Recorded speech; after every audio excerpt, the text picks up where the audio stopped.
십성별로 받는 스트레스 두 번째 이야기는 식신과 비겁, 관성에 해당이 됩니다. 혹시 인성이나 재성, 상관을 쓰시는 분들은 그 전에 영상을 봐주시면 돼요.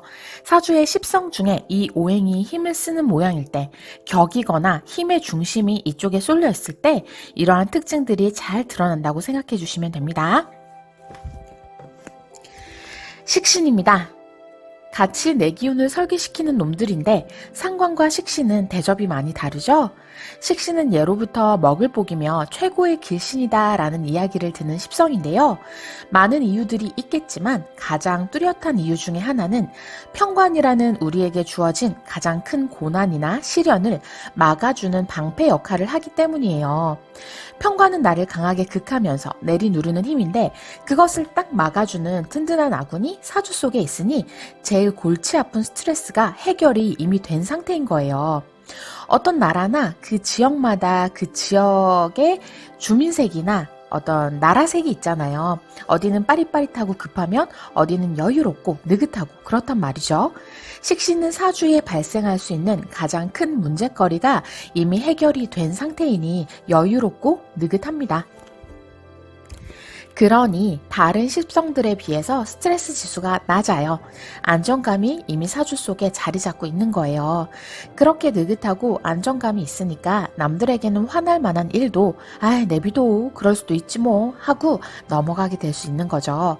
이런 사람들이니 당연히 어디 가서나 잘 어울리고 뭐라도 하나 더 얻어먹을 수 있겠죠? 천덕꾸러기가 될 확률이 낮은 거예요. 물론 이게 너무 강하면 게으름이나 무신경으로 나타날 수 있기는 합니다. 그렇지만 스트레스를 안 받는다가 아니라 받아도 단순해서 금방 잊어버린다, 흘린다 정도로 볼 수 있겠죠? 그럼 이런 분들에게는 어떻게 쓰는 돈이 가장 열받는 돈일까요? 놀러가서 총무하면서 써야 되는 돈 정도겠죠? 마음 편히 쉬면서 놀고 싶은데 놀러가서 계산해야 되는 것이 이분들에게는 안 맞을 수 있겠죠. 그래도 뭐 또 시키면 잘 하십니다. 다음은 정관입니다. 정관, 이름만 들어도 반듯하죠. 발을 정자에 벼슬관을 의미합니다. 나를 절제된 힘으로 조절하면서 주어진 상황이나 환경에 순응하고 받아들이는 힘이 강해요. 나에게 상냥하고 어른스러운 선생님 한 분이 계신 거예요. 이분들도 식신을 쓰는 분들과 마찬가지로 스트레스 지수가 낮은 편입니다. 식신이 여유롭고 단순해서 받아도 까먹고 잘 흘린다면 이분들은 주어진 것들을 그냥 통으로 감내하고 이해하는 거예요. 다른 십성에 비해서 주어진 것들을 받아들이는 범위가 훨씬 넓은 거죠. 그래서 본인들은 스트레스를 잘 안 받고 받아들이긴 하는데 재밌는 건 정작 주변 사람들이 이분들 대신에 스트레스를 받는 경우가 많아요. 너한테 부장이 그렇게 말했는데 그걸 그냥 참았어? 남편이 그렇게 행동을 했는데 그걸 어떻게 참아? 하고 이야기를 듣는 분들의 한 70% 정도는 정관을 제일 강하게 쓰는 분들일 거예요. 격분하는 친구들은 상관 친구들. 중요한 건 스트레스를 받는 것은 잘 받아들이는데 받은 거지 없는 건 아니잖아요. 본인이 분출 못하는 화나 의식하지 못한 스트레스가 차곡차곡 쌓이니까 난 스트레스가 없는 것 같은데 해도 심리 검사나 스트레스 지수 테스트 이런 거 하면 생각보다 높게 나오는 경우가 많습니다. 받아들이는 폭이 넓은 거지 본인의 주관이나 정답이 없는 건 아니에요. 전부 다 받아들일 것 같아 보여도 본인이 정해놓은 선이나 규칙을 넘는 것들을 요구하면 또 완곡하게 거절하기도 합니다. 본인의 정답, 규칙 이런 게 중요한 거예요. 그래서 내가 생각한 정답이나 규칙 바깥으로 자이든 타이든 나가게 되는 일들이 발생이 되면 스트레스를 받습니다. 이혼이라던가 자퇴, 퇴사 이런 일들이 큰 사건이기는 하지만 타인에게는 한 번쯤은 있을 법한 일이고 그냥 힘든 사건, 말 그대로 이벤트일 뿐이거든요. 그런데 정관을 쓰는 분들에게는 내가 세운 계획 혹은 사회가 이대로 가는 것이 대부분의 사람들이 가는 길이야 라고 암묵적으로 정해놓은 루트를 벗어나면 스트레스를 받는 거예요. 실제로 이혼이나 자퇴, 퇴사를 하고서도 주변 사람들에게 오래 알리지 못하는 분들이 정관이 많습니다. 조금 엇나가도 괜찮아요. 있는 그대로도 괜찮아요. 남들 다 가는 길로 우리도 꼭 가야 할 필요는 없습니다. 계획 짜놓은 대로 주어진 것에 적응하는 분들이기에 반대로 즉흥적인 선택이나 유연한 대처는 좀 어려울 수 있습니다. 같이 여행하기로 해서 계획 다 짜놓고 연차 다 내놨는데 갑자기 여행지를 바꾸거나 순서 뒤죽박죽으로 바꾸는 거, 이런 거 매우 실례예요. 돈으로 치자면 다 같이 놀고 마시고 더치페이 잘 하기로 해놓고 안 들어오는 돈. 차라리 이 친구한테 빌리거나 이번 달은 내가 돈이 없어서 그런데 좀 얻어먹으면 안 될까 이러는 게 낫지. 보내줄게 하고 감감무소식 이런 거 제법 젠틀한 정관에게는 매우 실례입니다.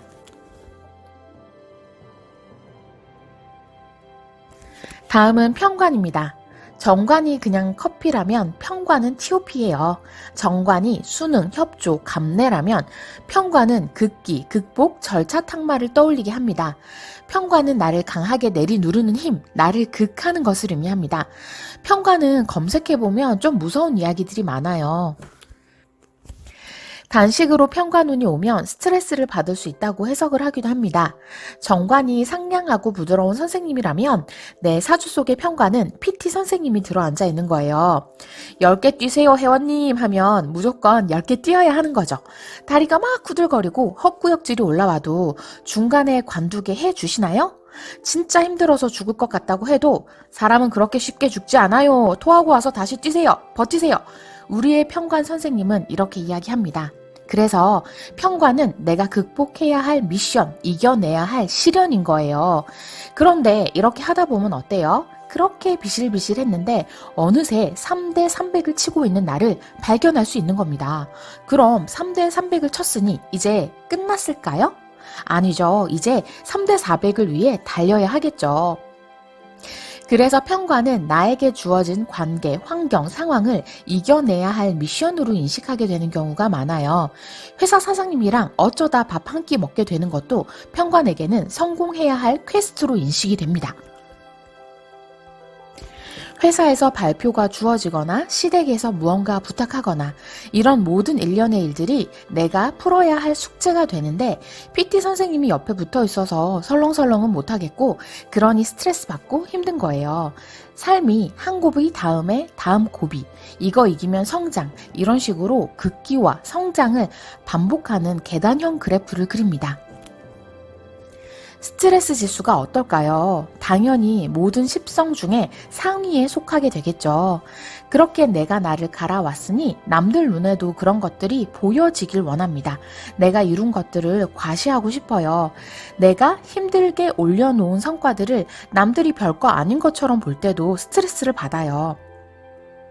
내가 모든 것에 전력을 다하니 시간 때우러 회사 온 사람, 뭘 시키든 눈치 보면서 설렁설렁하는 사람을 보면 그렇죠. 열이 받습니다. 워라벨?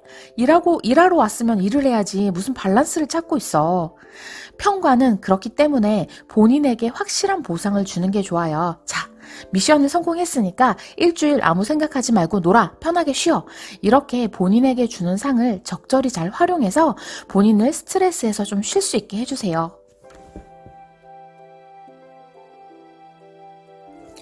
다음은 겁재입니다. 겁재가 뭐예요? 나랑 같은 오행인데 음양이 달라요. 위협할 겁, 재물 재자를 써서 나의 재물을 겁탈해가는 경쟁 관계를 의미합니다. 내 사주 속에 언제 내 것을 뺏어갈지 모르는 경쟁자가 들어와 있는 거예요.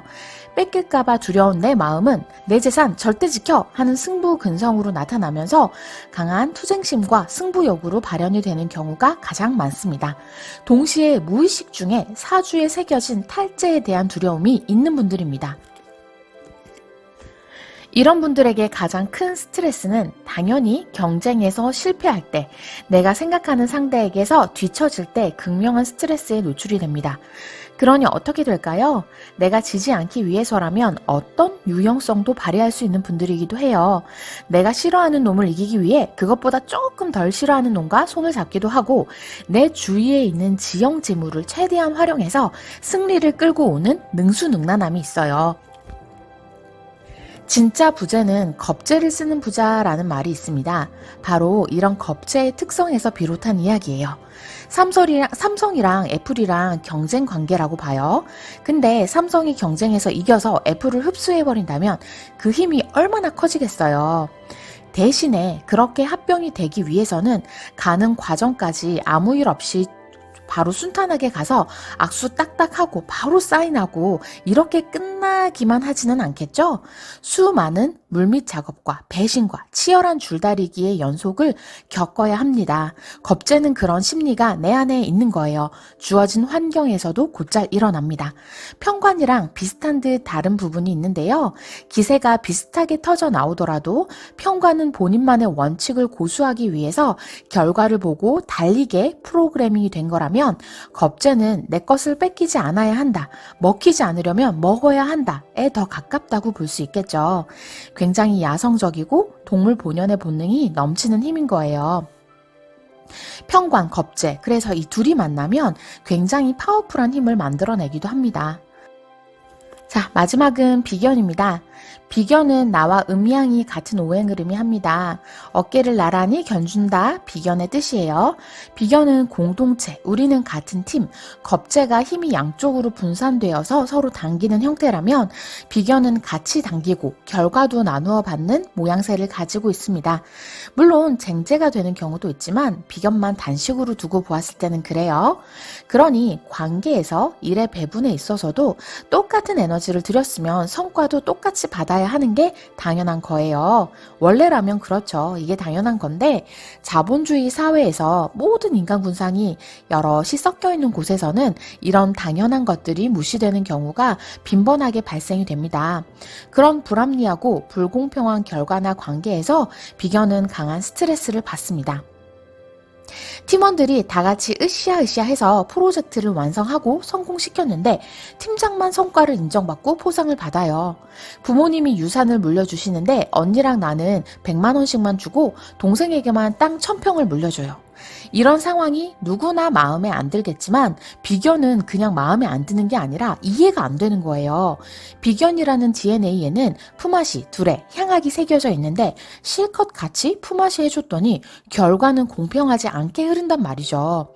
이건 비단 눈에 보이는 성과나 재물뿐만이 아니라 감정적으로도 그래요. 비견이 나와 같은 형제를 사주 속에 품고 있는 거잖아요.